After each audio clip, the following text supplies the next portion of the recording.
last day of June and probably the last day of Magnus June. Hope you're having a great midweek, late month. um, yeah, I'm having a lot of life-altering changes in June, July, so it's kind of fun. I'm kidding, it's not that big. It's just exams and exams and exams. Trying to learn how to drive, gushing over my cat. Yeah, seeing if I can travel anywhere. But except for my fun life events, we got real life in person classes starting actually from tomorrow. So if you are in St. Louis and you are around, make sure to check in with the club and join us for in person live classes. And yeah, we got tournaments starting too, especially for Summer of Chess. July is going to be filled with US championships, juniors, seniors, girls, boys, everybody. I don't actually know, sorry, I'll retract that. Just seniors and juniors. The women and men championships are going to be later in October.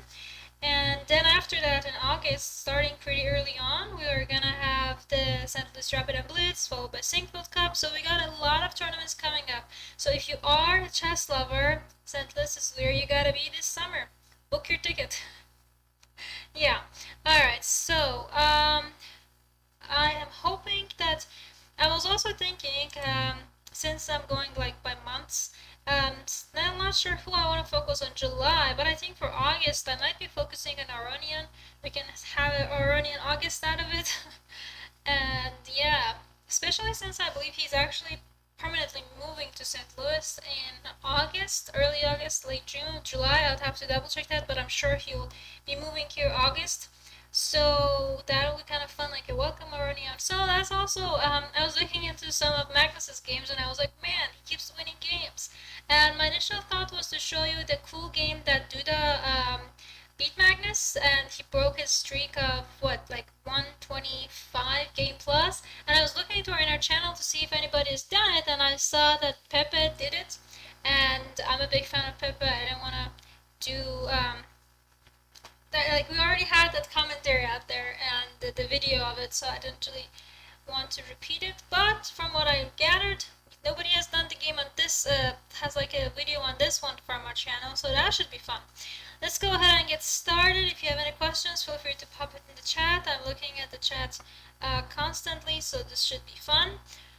Alright, so there is a little spoiler alert here, so I apologize for those of you who actually like to be surprised. It already says that Magnus lost, but that's okay. We're here to still enjoy his techniques and, well, see why Aronian beat him. This game was in 2020, and so it wasn't that long ago, but still. Alright, so far not much in the chat, so we should be good. Yeah, this was I believe, whoa, hold on, I might have misspoken. This game, I analyzed it in 2020, sorry. This was the Norway Chess, the 8th edition of it, so not 2020. Uh-oh. I'll double check that, sorry, I got my dates wrong, but the game is still there, the results are still there, so if anybody in the chat wants to correct me, I love being corrected. Alright. So far we got a very normal opening. Not much to talk about. It's just another Queen's Gambit declined. And this was a very fun game, especially because I believe this was, yeah, this was the tournament that Magnus already lost to Duda and had already given up his 125 unbeaten record, but it was still, he had won the tournament, so it was going into the last round, and the result of it didn't matter as much. I mean, every game matters, but he had already secured the first place, so that might have had some psychological impacts, and we are here for chess and psychology, so I thought it's worth mentioning. But there's not much special going on in the opening. This is, I've actually been playing this line as black since I'm thinking as early as 2011. So 10 plus years I've known this theory. I mean, it keeps adding up, but the bases are the same. White wants to develop, white's gonna try to do the crosscut pawn structure stuff. White's gonna try to form a minority attack. White's probably gonna try to do his best to work both in the center and in the queen side, and black is gonna try to stop that attack, take some control of the center and queen side, and so it's gonna be a fun fight. Yeah, so I actually wanted to question the chat here. Black to move, what do you think we should do? The move order kind of gave black a little leeway to do something different than if the bishop was already on d3, because in crosscut pawn structure we kind of know that there's gonna be a huge fight on this diagonal, right? So can black try to use that, the fact that there is no bishop on d3 yet? Castle is the normal stuff. We want a little more spicy. If you play normal stuff against Magnus, he's gonna kung fu you to 16 different pieces, and you're not gonna really have a chance to gain much from your normal moves. So what else? What else can we think of? Am I a d4 player or e4 player? I'm an e4 player. I tried around with Reti. I'm okay with it, but I get more out of e4. I'm more comfortable in the positions. I'm more familiar with what's going on. I'm definitely an e4 girl. So castling is okay, but castling does not help us win the fight for getting the bishop to f5. So what does help us get the bishop to f5? And I'll maybe give you guys another 20 seconds. But this is not that hard of a move, just a little unexpected. Unexpected, yeah.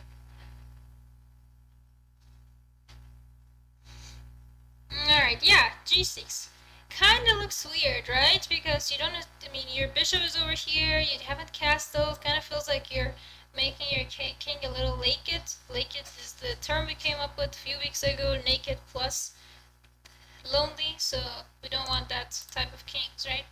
But g6 does make sense, because there's a huge fight for getting rid of this bishop, and getting rid of this bishop makes more sense than just castling and then wasting so many moves to try to get rid of the bishop. So when you have the chance, do it already and then move from there. So now castling is definitely possible, but knight d7 also makes perfect sense, because you want to pay more attention to the e5 square, and so if like because knight e5 is going to come up sooner or later, so it makes sense to have your knight here already.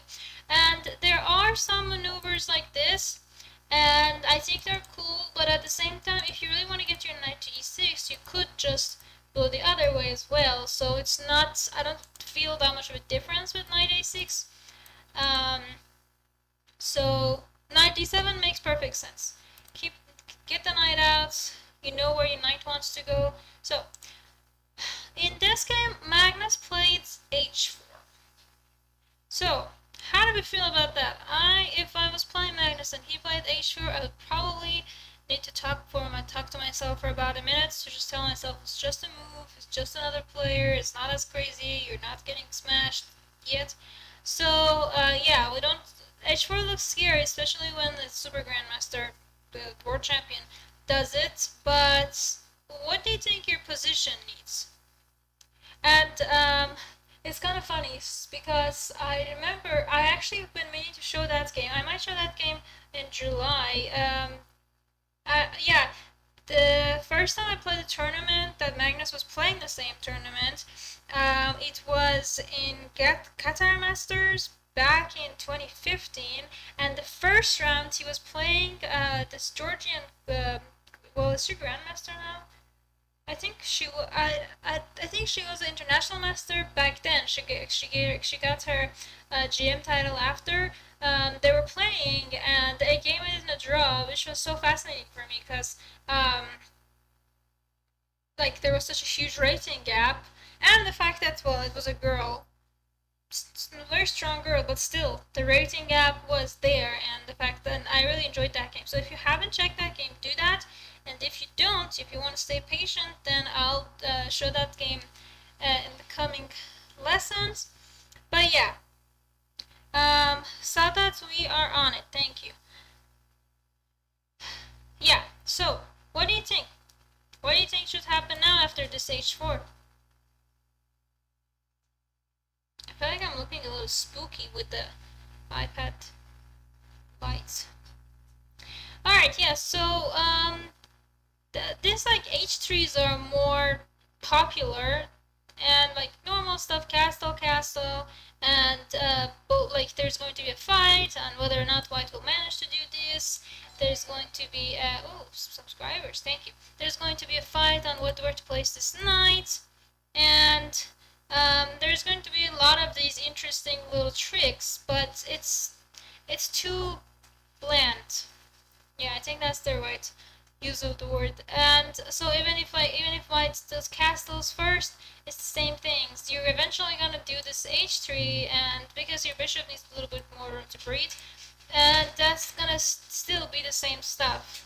Again, there's going to be a fight on whether or not white can push, and yeah. Alright, so h4, the main thing to think is like, do we want to castle? Is it time? I don't think castling is a bad idea, but a5 is better. If we were to castle, then h5.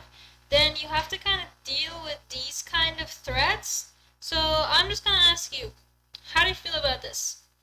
Do you think white has enough compensation? Ooh, I see some Farsi in the chat. Asking for recommendation for beginners. Well, for beginners, depending on the age, I found that having like a study buddy, like a chess study buddy, could be very useful and keep each other accountable, and generally trying to work on calculations first, like understanding how to evaluate, calculate, having a solid opening choice, not necessarily like too many different openings, but just having a basic understanding of what's going on in the game that you play. If you play d4, if you play e4, whatever you play, just having a very basic understanding of different positions that could happen, and just being able to calculate efficiently, starting with 2 moves, upping it to 5 moves. It's the more you do, the better. So tactics, calculation, and openings for like beginner are the keys, and as you improve, then understanding more strategy in the middle game is the priority, and then adding more openings, and then adding more middle game end game understanding. So yeah, our channel, YouTube channel and Twitch channel, they're both very great for any level. So feel free to scroll through them and join us for live sessions.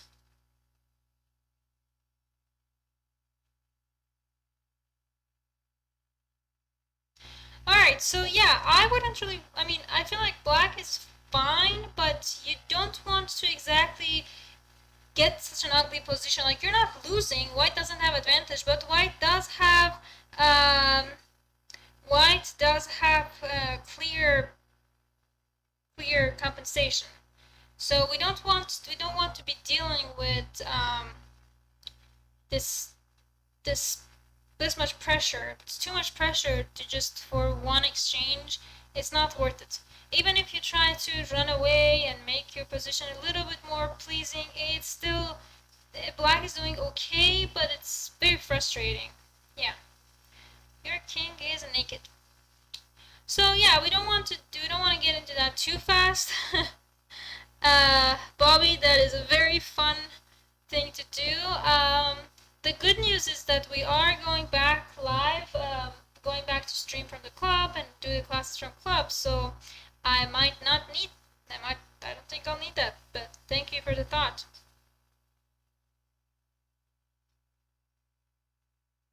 Benton, I don't understand the question. Alright, so a5. We talked about crossbow pawn structure. There are way more videos out there for you to watch as well.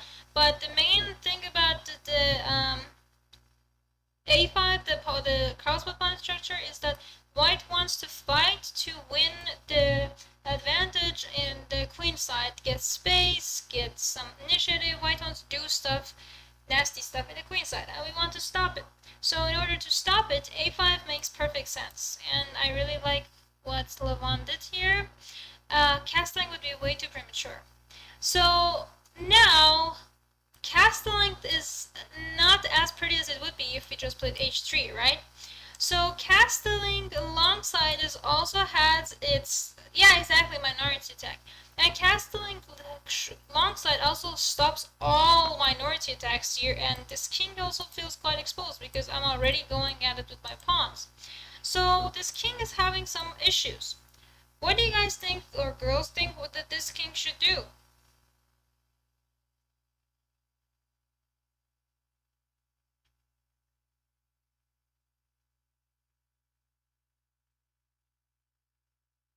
Oh yeah. Well, depending on how good your calculations is, yeah. uh, GG, no, not necessarily. I was looking for good games and I was like, Magnus won again. Another one he wins. Let's see, how does he win this one? Nah, it's too endgamey. Nah, this is too openingy. And I came across this one and I was like, ooh, this is a good game. He kind of got whooped. So I was like, why not? Let's wrap up the June Magnus June with a whooping. Yeah, I wanted to do the Dudo one, but I feel like I've done that before, at least on the Twitch channel. And Pepe did it on the YouTube channel, so it would be too much repetition. Oh, coffee got cold. Yeah, King F1. And so that's another thing that I don't know how I feel about it. So we did another very beautiful game of Magnus sometime last year. I think it was with Dingliran, or I'm not sure which Chinese player it was, but I'm sure it was a Chinese player. Oh, it could have been Wong Kao. Anyways, I remember Magnus was white and he played the beautiful King E2 move, and the title for that video was Should We Castle? So if you want, feel free to check that out. And yeah, so this idea of like Magnus not castling is not a new thing. I feel like he just goes with what the position needs, but I don't think necessarily right now is the best idea to do.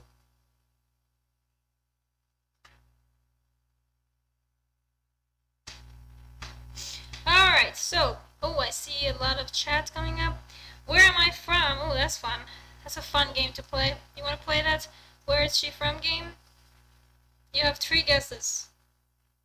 I have not covered games from the last. I've been trying to cover more in-person games because with online games, I've realized that a lot of streamers just kind of like everybody's already covering those. So I've been wanting to hit a little bit more past years than not necessarily like online games here. In so I hope that answers your question. Anyways, yeah, King F1, I'm not the biggest fan of it.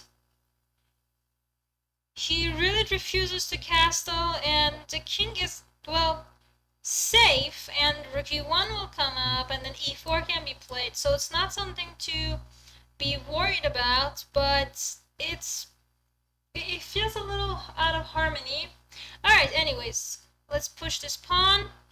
And that was what we wanted to do. We wanted to completely cripple the queen side.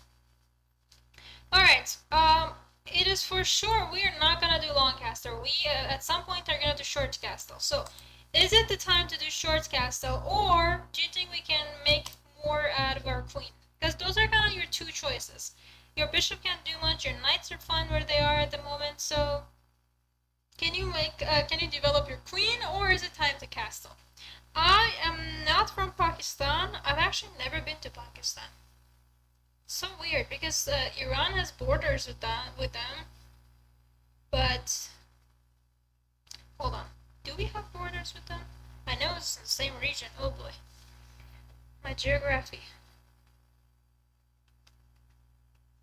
Iran bordering countries. Okay. Yeah, we do. It's a little lower. Okay. Whew. For a second, I felt like my geography teacher from middle school would come haunt me tonight. Yeah, Queen b6. Queen b6, and you have a threat. It's not as crazy of a threat, but a pawn is a pawn. Whoa, it's gonna get thunderstormy here. St. Louis has been so weird weather-wise the last week or so. It's so hot out there. It's like 80 degrees. It can go up to 90 degrees, and then bam, it rains like this, and you never know when the rain is gonna hit you. And it kind of feels nice, so I stopped carrying around umbrellas.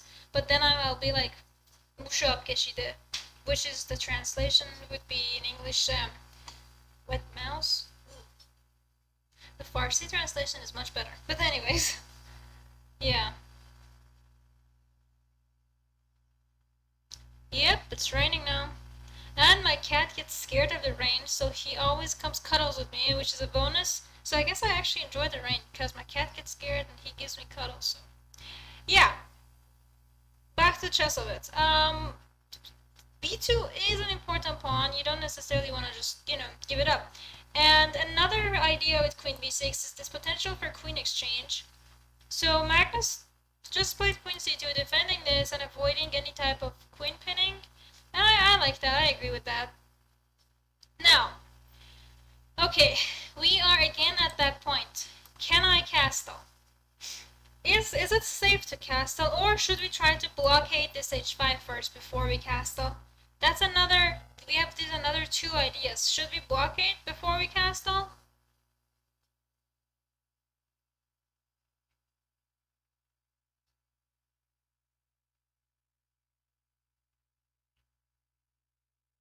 Aw, yeah, Gigi, he was so pretty. He's such a precious kitty. Aww. Always napping when I have something serious to do. He's a very good boy.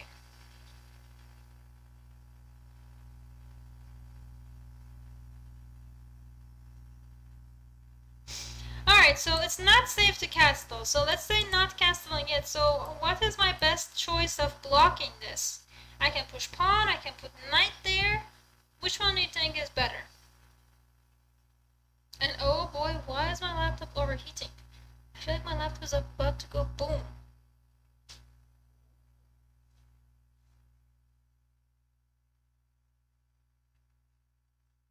Yeah, I agree. H5 is the best one, because even if you were to play this knight h5, not necessarily right now, but eventually g4 will kick you out, so it's kind of pointless long run. And your knight here is very just sad too. Yeah, bishop g5, and then what would you do? f6. The bishop goes to h6, kind of messes with your whole structure. Yeah, h5, stopping this whole shebangs over here, and now we want to castle. King g1 seems to be a nice suggestion, like a fake castle type, but Magnus chose a little bit more active choices, and I was probably a little more violent too. Bishop g5. It's not exactly threatening anything too scary. Knight e5 will come up. There is potential for e4 if I keep my king in the center, because you remember that was one of the original ideas that was suggested after king f1. So now, after bishop g5, is it time to castle? Yes, finally. Let's put this king to safety. And Magnus went for knight e5. I think now this e4 would be a little pointless, because your own king is more close to center than my king. So the e4 idea, at least for the time being, is not as great. Careful, taking, check, and also grabbing the knight. Yeah, that can't happen.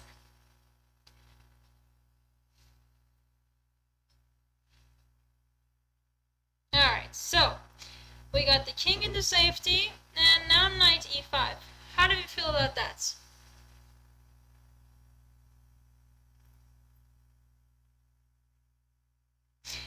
Yeah, there is quite a huge rating difference.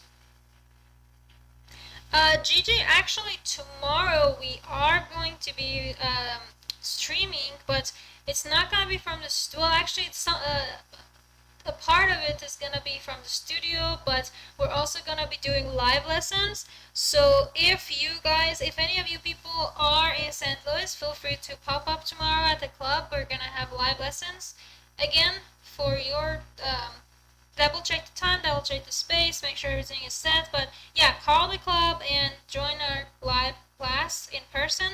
If you can't make it because you're probably in another city or country, feel free to join via YouTube, and Ben Simon will be helping us stream it. Yeah, Brian Clark, that's kind of fun, right? King G7. So, whoa, that is big rain. Holy guacamole. No, I'm afraid. I'm not the biggest fan of thunderstorms. It creeps me out. Anyways. Oh. The big problem right now is take. Take, and your bishop will be falling. So King G7 does not help you with that. What are the classes about? It's supposed to be 1 hour of my choice and 1 hour of games of the week. I have no choice yet, and I have not decided on the games of the week. I know I want to do something about Firuzja because it was his birthday recently, and I just feel like he's a cool kid. So I probably do 1 or 2 of the games related to him, but that's the best I can give you details on at the moment. So this is a scary thing that's gonna happen. So our bishop is defenseless. We got 2 choices. Either you're gonna defend the bishop or you're gonna run with the bishop. Which one do you think is best? Defend the bishop or run with the bishop? Yeah, Rookie 8. Thank you, Isadora. Yeah, Rookie 8. That makes sense, right? You're defending your bishop, you're developing your rook. Normal moves. And also, kind of, this knight G6 is something that we should keep in mind, that we don't necessarily, love it. So Rook G8. Haha. I feel like from now on I don't really need to shower in the summers. I just need to go up here, like take a soap, shampoo, 2 minutes, and it will be over. I feel like showering in the summer when there's this crazy rain is sin. But yeah, feel free to check the St. Louis weather right now, and you'll be very surprised, because I am. Alright. Whoa.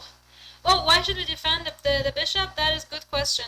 The bishop is this knight e5 is not just attacking your knight. It wants to make this knight move, so then the bishop falls. There is lightning, there is crazy rains, there is potential for flood. So, yeah. Move to the Midwest, and you'll have crazy stuff. Alright, I'm gonna stop complaining about the weather, because that's the one thing I can never fix. I could move somewhere else, but they don't have a St. Louis chess club there, so... Alright. Yeah, so what do you think about knight g6? Good, bad, cuckoo bananas? What do you think? Oh, Andrea, yeah, that is also correct.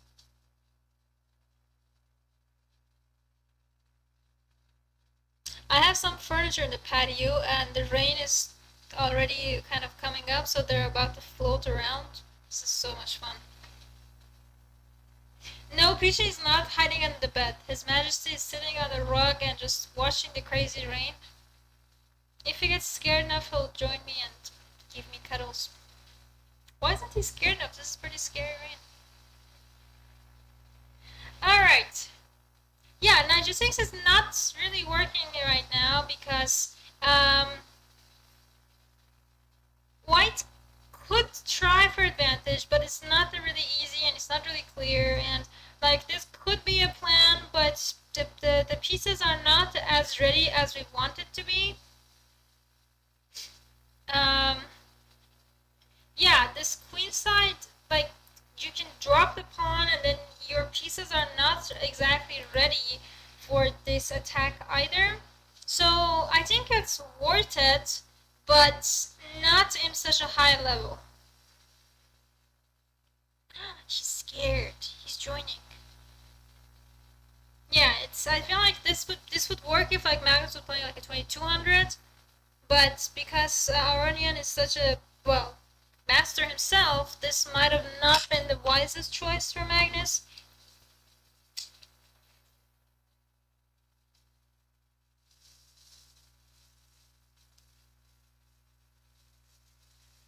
Alright. Now I'm a little worried about Wi-Fi problems. So far we're good, so I'm not gonna jinx it. Well, oops, kinda said it already. Anyways, Magnus decided to go for this a little more clever way. So he took over here, we take back, and then rook h3. So he still keeps the threat, but he's not doing it just yet. He's kind of like, I'm gonna use a Farsi expression and then I'll give you the English translation. The تهدید خطرناکتر از خود انجام دادنشه. So like keeping that threat is much more frustrating and exhausting for black than actually executing it. So grade 12, the problem is not the calculation, the problem is that the lack of piece activity. If this knight, for example, was over here, yeah, definitely, we should have done it. But there are not enough pieces for Magnus to do that, and that's the reason he didn't go for it. But now he definitely wants to go at the g6 pawn. And something like king f7, like moving the king doesn't help. Something like moving the king, still there's rook g3. This is a huge problem now. So we can't, that's not, like, he wants to do that now. Yeah, Andrea, I believe that's what I was trying to say, and failed a little in saying so.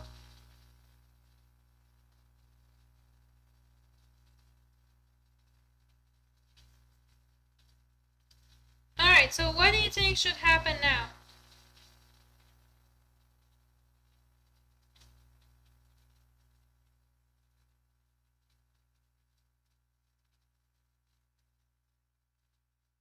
Oh, storm is scary with or without thunders. As long as there's like crazy rain coming, consider me terrified. So let me try to form this question a different way.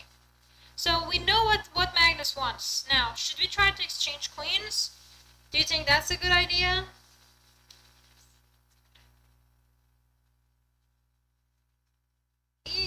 Yeah, I mean, it's a good idea because it's such a scary position right now, and we can't just let opponents do whatever they want. So the best way to stop it, queen b3. And in the game, Magnus was like, I'm gonna change this. Well, hopefully he said that on his mind, because that would be a cool way to refuse. But he just went for queen b1. Logical move, still keeping pressure over here.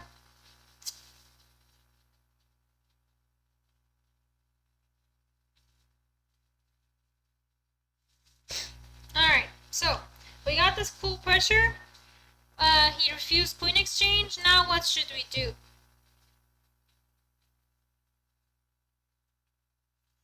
We still need to deal with this threat of knight taking g6 and rook coming to g3. What is the best way of stopping that? We clearly know what white wants to do, so what can we do as black? Well, defending g6 might not be as well. I agree with defending g6, but how? Are we trying to do that directly?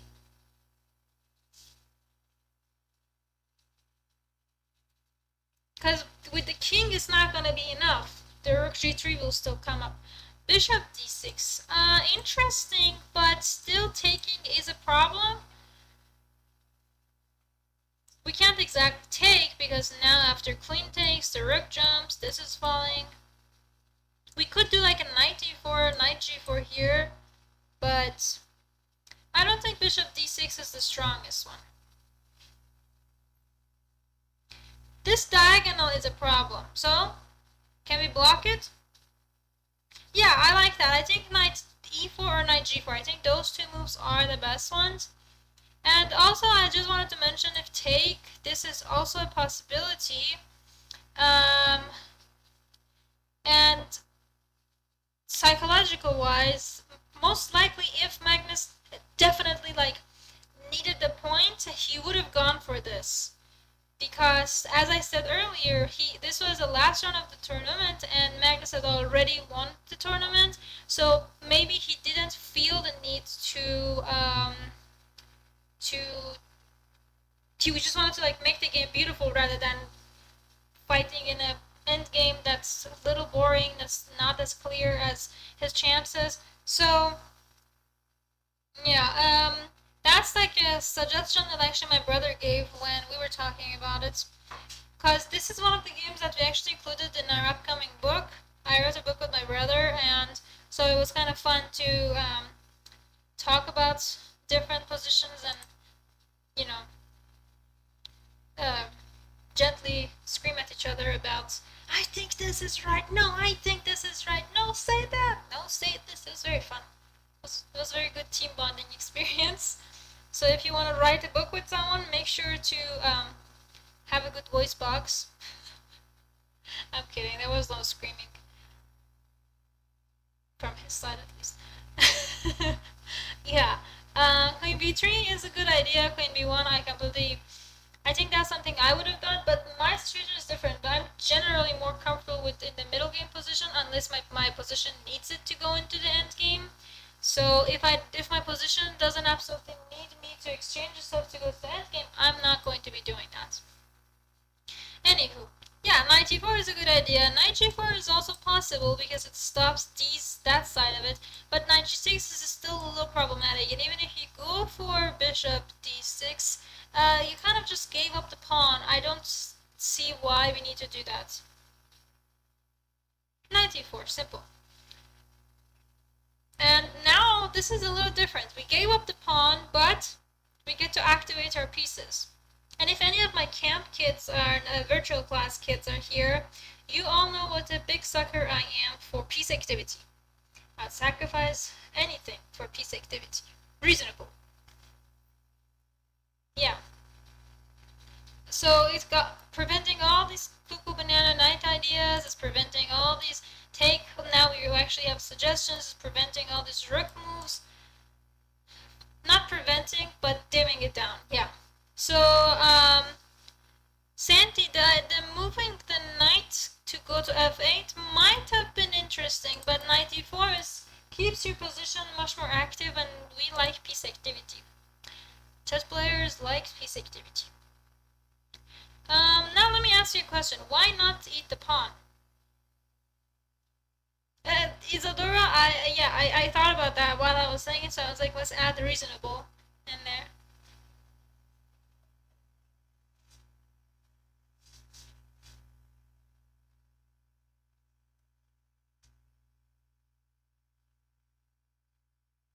I have a very curious cat staring me down. But he's not scared enough to come give Mama hugs, so.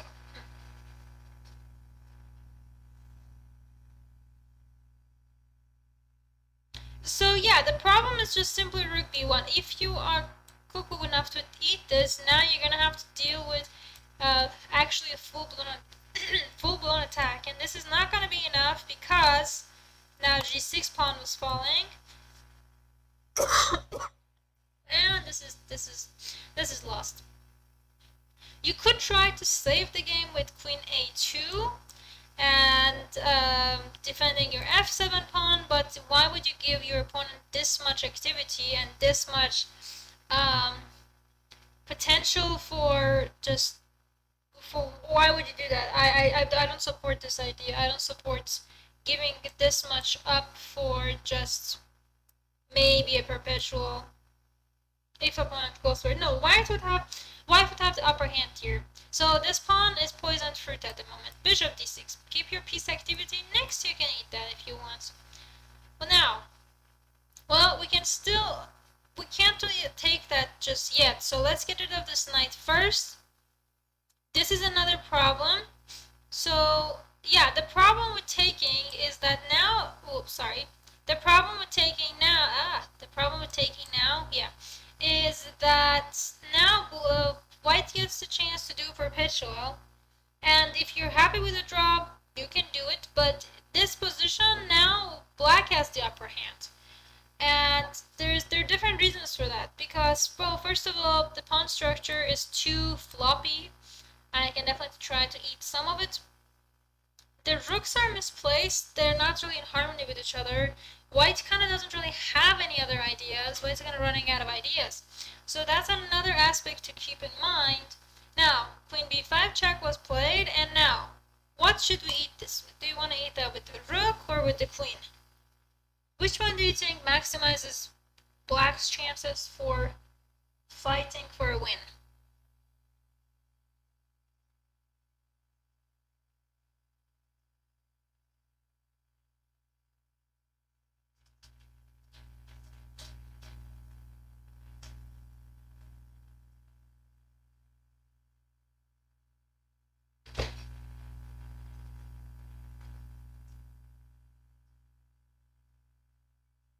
So black to move. What should we eat that white pawn with?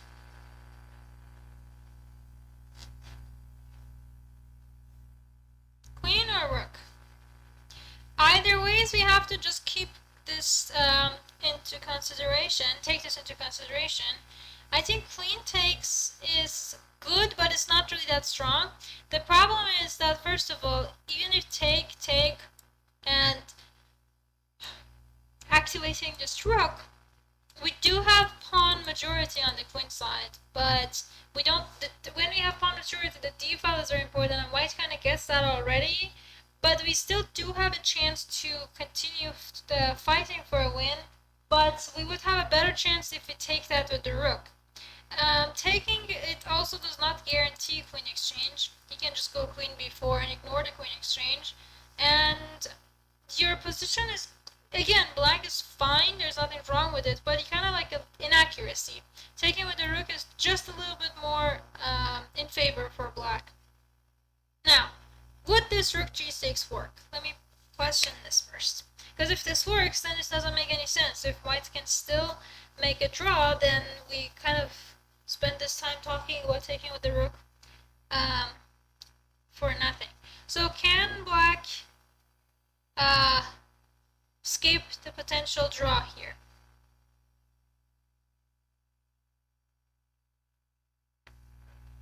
We have two choices, run or take. Which one would you do? And if you guys are watching this after the live stream, feel free to leave it in the comments.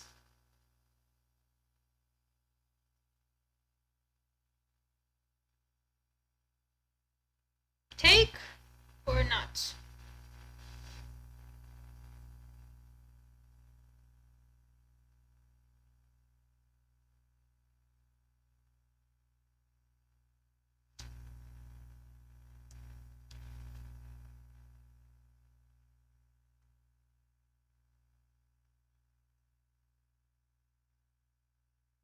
So yeah, the problem is that taking still gives white the chance to grab the draw, and this is not really going to work that pretty for me. And king to e8 is going to be a huge mistake, because now I'm losing my pawns and my king, and white actually is going to be able to win this.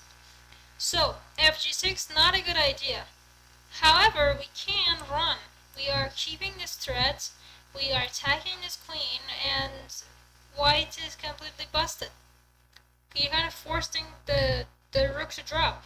So, it looks a little weird, I agree, because there is this diagonal happening, and it's a little brutal, but it just looks scary. There is nothing scary about it. There is no double checks with the rook that works. There are no threats the rook threatening my queen or whatever, you're completely fine. So, having established that rook g6 does not work is a very, very huge step. So, queen d4 was played in the game, and then Magnus went ahead with trying to get the pieces a little bit more harmonized. And again, rook g6 would not work now because we could take it and my rook is already kind of a file closer to my king. But now, after rook f5, we can activate the queen.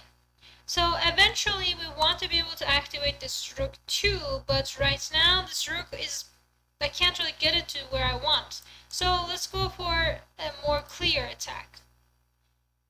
Queen d5 is also worth mentioning, but this is much stronger.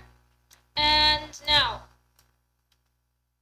e4 was a interesting way to try to defend this. The other way would be just to do a very passive rook f1, and then we could shift this and go from the second rank. However, after e4, this is now a new weakness. Yes, they're attacking my rook, but I can simply just go at it from the different side.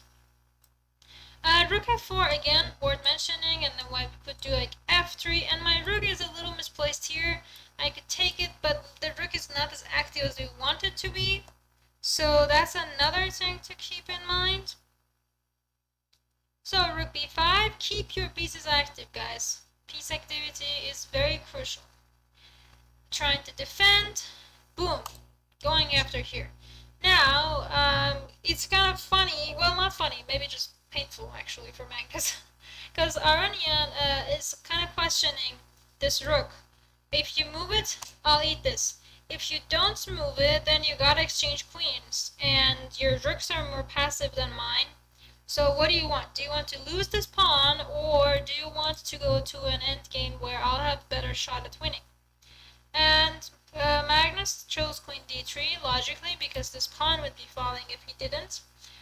Now we're not gonna just take it so that he can, so that Magnus can get the rook activity here. However, we are going to defend this lovely queen. Hi, pish pish. And now I'm gonna take a quick break and ask you guys why white just played b3. So black to move. What do we do? Well, I'm gonna go cuddle with the kitty because he's a scared little boy. Who's a scared little boy? He does not like rain.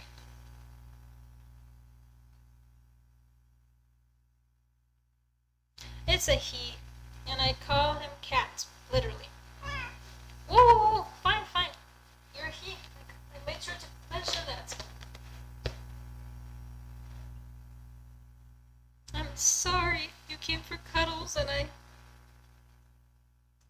Alright.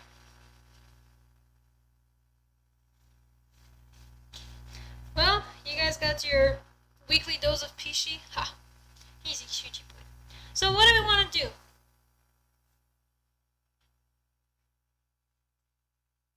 We don't want to take that. We don't want to just give this whole file to opponents. No, if we take it, then this rook will take back. Actually, either rook. And this is not really... We still have to play this b5 anyways. So if we have to play b5, might as well play it now. Because if you were to take it, now I can take with the rook, and now... Whoa.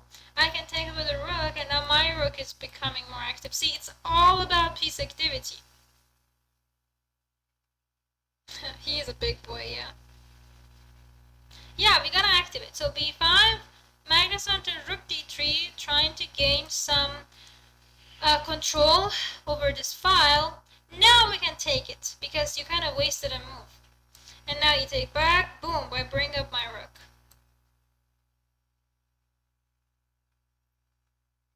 Well, the d file is important, but not as important as pawns. In the endgame especially. If I have enough piece activity, I can get away with giving up the file. Because I have other files that I can take over. And so it's kind of weird because now Magnus was a little too stubborn to um, acknowledge or agree to like simplifying the position and trying to gain some counterplay and like trading off some rooks.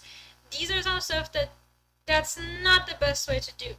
You know, you can just try to keep it simple, defend your pawn, go for a draw, settle for a draw. And that was not his style, and he unfortunately good for us, good for this video. He was too stubborn to do that, and he just went for exchanging the rooks. And taking would be an interesting choice. Yeah, taking would be interesting.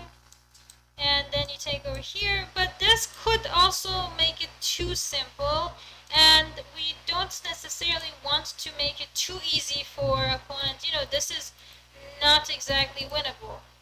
So, in order to keep it more spiced up, rook c4 was played, rejecting this kind of typical draw. And okay, now finally f3, and it's time to get the kings in the game. And I'm gonna take another quick question of black to move or what to do.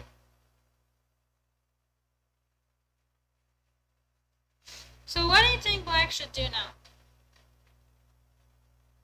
We still got some pieces to activate.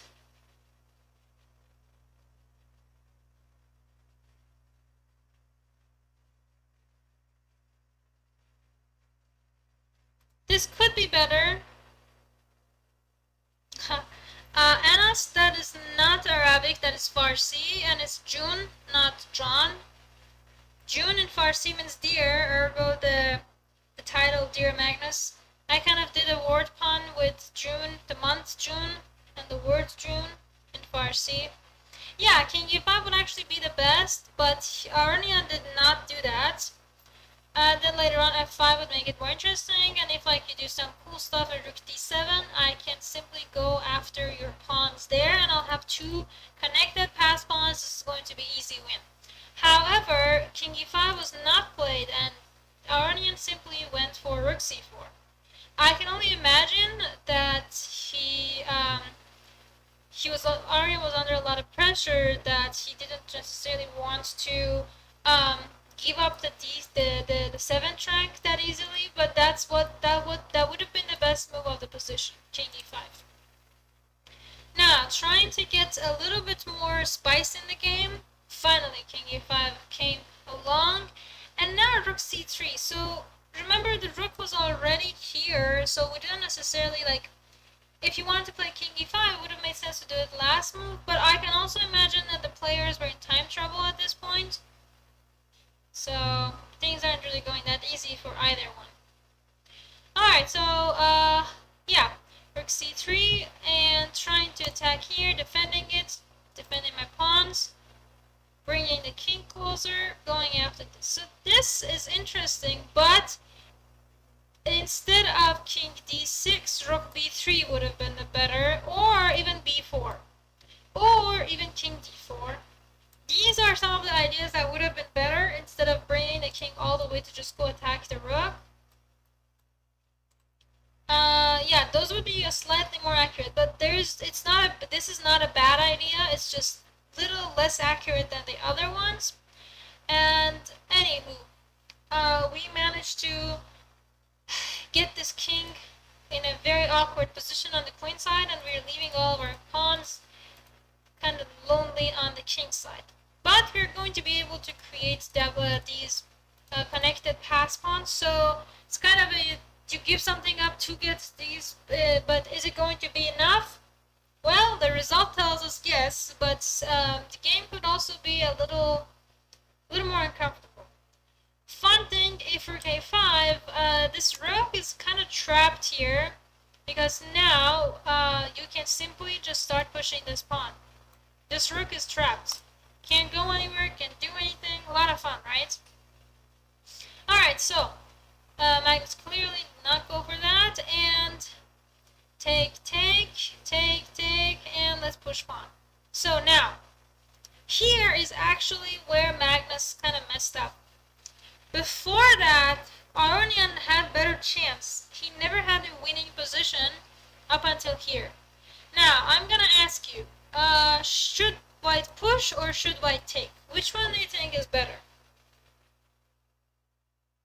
What do you think is the mistake that Magnus made?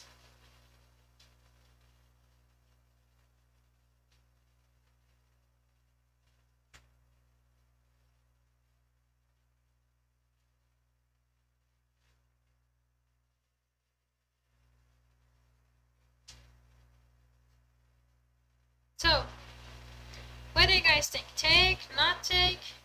Yeah, push would be the best one, but Magnus made a mistake of taking over here. And this is such a huge mistake. This is a deadly race that now is going to be lost. And white can't stop this pawn. White can't push in time. Let me show you what happened. And this is actually what happened in the game. Careful b2, now it could be stopped. And these two pawns are strong enough to face off this rook when it comes to that. And also this should be a draw. But even if the game played out differently, and if you gave up this pawn and these two would be strong enough to stop this rook, yeah. So b2 would be a bad, horrible mistake. Aronian went for c5. Slowly push these pawns, and the Magnus already resigned here because this is completely lost as soon as you do this king b4 and c2. And it was a very terrible mistake because Magnus kind of gave up the full point when he could have easily tried to have the draw only if he pushed the pawn. I'm gonna go back and show you that line that Magnus missed. It was kind of weird because even though he lost this game, he already won the competition, so you never know. Could have been a little psychological pressure since he already had won the tournament. You know, it's like maybe loosened up a little, but I don't know. I'm not Magnus, can't speak of him, but that's what makes the most sense. So, taking not a good idea, h5 makes the most sense. That would be the best idea. And if you push, now check, and b2 would actually be a horrible mistake because the pawn drops. Let's say we play it correctly and play like king b7. Now this could just easily be a draw. Even if you try rook a7, okay, check, bring this back. Now even take, and pushing here works for white. It is going to be just in time, and that would work nicely.